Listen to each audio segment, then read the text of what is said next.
Assalamualaikum warahmatullahi wabarakatuh. Halo semuanya, perkenalkan nama saya Elsa Alfianti. Tujuan saya membuat video ini yaitu untuk mengikuti ujian akhir semester 1 mata kuliah pengantar ilmu komunikasi. Yang terhormat Bapak dosen Medi Sucaya MSI. Dan saya merupakan mahasiswi program ilmu komunikasi. Contoh model komunikasi yang saya pilih yang pertama yaitu model komunikasi SR atau Stimulus Response. Model komunikasi ini adalah model komunikasi yang paling dasar. Model komunikasi ini dipengaruhi oleh disiplin psikologi, khususnya yang beraliran behavioristik. Model tersebut menggambarkan hubungan stimulus respons. Model ini menunjukkan komunikasi sebagai proses aksi-reaksi yang sangat sederhana. Bila seorang lelaki berkedip kepada seorang wanita, kemudian wanita itu tersipu malu, atau bila saya tersenyum kepada Anda, kemudian Anda membalas senyuman saya, itulah pola SR. Jadi, model SR mengasumsikan bahwa kata-kata verbal, lisan atau tulisan, isyarat-isyarat non-verbal, gambar-gambar, dan tindakan-tindakan tertentu akan merangsang orang lain untuk memberikan respons dengan cara tertentu. Oleh karena itu, Anda dapat menganggap proses ini sebagai pertukaran atau pemindahan informasi atau gagasan. Proses ini dapat bersifat timbal balik dan mempunyai banyak efek. Setiap efek dapat mengubah tindakan berkomunikasi atau communication act berikutnya. Sebagai contoh, ketika seseorang yang Anda kagumi atau menarik perhatian Anda tersenyum kepada Anda ketika berpapasan di jalan, boleh jadi Anda akan membalas senyumannya karena Anda merasa senang. Pada gilirannya, merasa mendapatkan sambutan. Orang tadi bertanya kepada Anda, "Mau kemana?" Lalu Anda menjawab, "Mau kuliah." Lalu melambaikan tangan ketika berpisah, dan Anda membalas dengan lambaian tangan pula. Di kampus masih mengenang peristiwa sebelumnya yang menyenangkan. Anda juga tersenyum-senyum kepada orang lain dan mendapatkan tanggapan dari teman Anda. "Kok kamu tampak bahagia sekali sih?" Begitulah seterusnya. Pola SR ini dapat pula berlangsung negatif.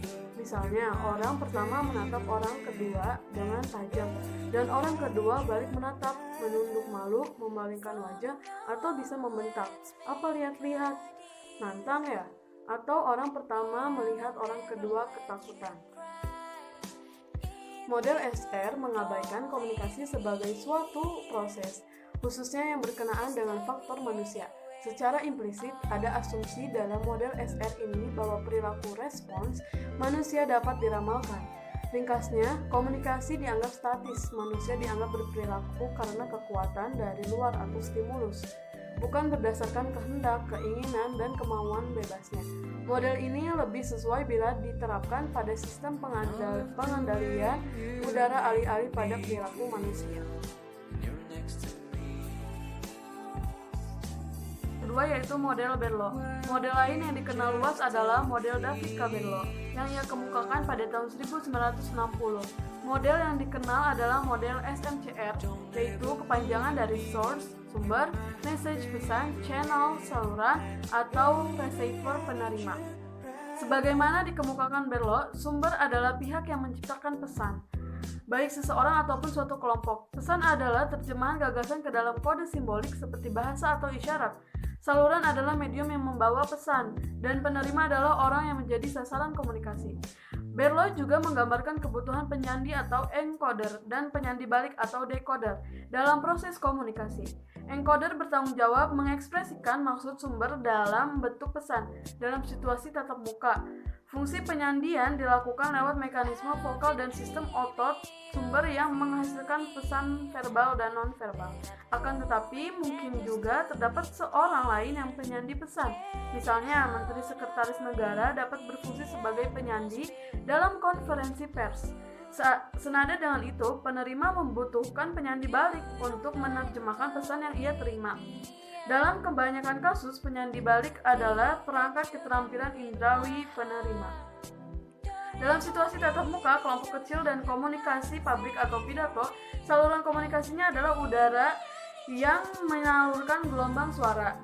Dalam komunikasi massa, terdapat banyak saluran seperti televisi, radio, surat kabar, buku, dan majalah. Model Berlo juga melukiskan beberapa faktor pribadi yang mempengaruhi proses komunikasi seperti keterampilan berkomunikasi, pengetahuan, sistem sosial, dan lingkungan budaya sumber dan penerima. Menurut model Berlo, sumber dan penerima pesan dipengaruhi oleh faktor-faktor keterampilan komunikasi, sikap, pengetahuan, sistem sosial, dan budaya. Pesan dikembangkan berdasarkan elemen, struktur, isi, perlakuan, dan kode. Salurannya berhubungan dengan panca indera seperti melihat, mendengar, menyentuh, membaui, dan merasai atau mencicipi.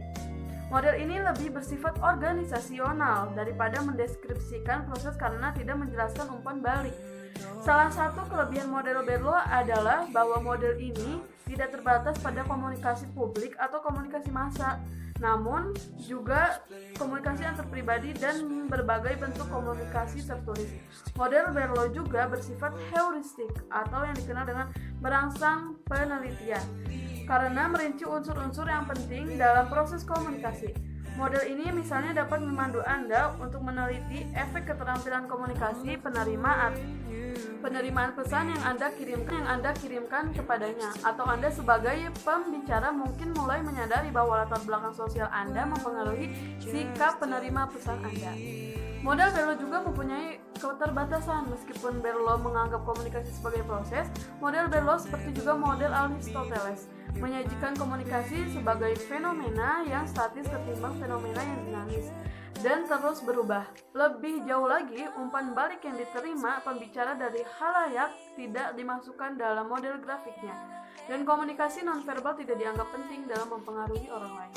Kalau kita bandingkan model Berlo ini dengan model Shannon dan Weaver, jelas ada perbedaan definisi terhadap apa yang dimaksud dengan penerima atau receiver, terutama bila diterapkan pada komunikasi tidak langsung seperti komunikasi lewat telepon atau televisi.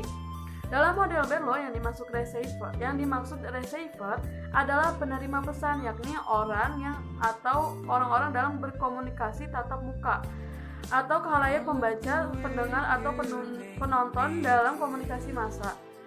Sedangkan dalam model Shannon dan Weaver, yang dimaksud dengan receiver identik dengan decoder dalam model SCAM, yakni mekanisme pendengaran dalam komunikasi langsung atau perangkat penerima pesan seperti pesawat telepon, pesawat radio, atau pesawat televisi yang menyalurkan pesan tersebut kepada sasaran atau destination dalam komunikasi tidak langsung. Pendapatnya atau informasi tertentu melalui tarian, syair lagu, puisi, dan lain sebagainya. Fungsi komunikasi yang saya pilih adalah fungsi komunikasi ekspresif. Komunikasi ekspresif tidak otomatis bertujuan mempengaruhi orang lain, namun dapat dilakukan sejauh komunikasi tersebut menjadi instrumen untuk menyampaikan perasaan atau emosi kita. Perasaan sayang, peduli dapat disampaikan lewat kata-kata atau dengan perilaku nonverbal. Contohnya, seorang ibu menunjukkan kasih sayangnya dengan membelai kepala atau mencium anaknya. Atau saat seseorang yang pintar menggambar, ia menunjukkan ekspresinya pada gambarannya. Saat ia sedang sedih, ia menggambar wanita dengan wajah tanpa ekspresi, terlihat sedih dengan warna-warna gelap atau suram. Seperti yang disebut dalam contoh, emosi kita juga dapat kita salurkan lewat bentuk-bentuk seni seperti novel, musik, tarian, atau lukisan. Banyak orang memang telah menggunakan sarana hiburan berabad-abad untuk tujuan propaganda. Contoh lainnya yaitu lagu-lagu perjuangan Indonesia. Meskipun menghibur dan estetis, juga mengandung imbauan kepada rakyat untuk terus berjuang, merebut dan mempertahankan kemerdekaan. Misalnya lagu Maju Tak Gentar dan Halo Halo Bandung. Lukisan sering mengekspresikan perasaan pelukisnya. Misalnya lukisan Raden Saleh yang memiliki warna-warna yang suram. Pengamat menafsirkan warna-warna itu menggambarkan suasana kejiwaan Raden Saleh yang prihatin dan tertekan dalam mengalami masa penjajahan dan menyaksikan kaumnya yang tertindas oleh para penjajah pada abad ke-19. Sama dengan tarian yang secara simbolik mengekspresikan kesadaran atau perasaan penarinya. Contohnya tari Balusai, yakni tarian perang ala Nias yang dilakukan sekelompok pria. Tarian ini pernah ditampilkan sekitar 30 orang di gedung DPRD sebagai ungkapan rasa rakyat Nias untuk memperoleh kehidupan yang lebih baik dan bebas dari penjajahan serta ketidakadilan. Beberapa fungsi dari komunikasi ekspresif yaitu yang pertama adalah mengungkapkan perasaan. Komunikasi ekspresif cenderung memberikan manfaat dalam mengungkapkan perasaan seseorang. Cara berkomunikasinya pun tidak terbatas, tidak hanya melalui lisan. Yang kedua yaitu untuk mengungkapkan emosi. Melalui respon nonverbalnya, seseorang bisa secara langsung memberikan suatu ekspresi tertentu yang bisa ditangkap sebagai sebuah makna bagi orang lain. Yang ketiga yaitu memberikan informasi dalam bentuk selain verbal. Seseorang menggambarkan sikap dan sifat seseorang. Dengan adanya komunikasi ekspresif ini, seseorang juga bisa dinilai sikap dan sifatnya. Penilaian ini tentunya bersifat sangat subjektif dan tergantung oleh masing-masing individu. Cukup sekian dari video saya, kurang lebihnya mohon maaf. Assalamualaikum warahmatullahi wabarakatuh.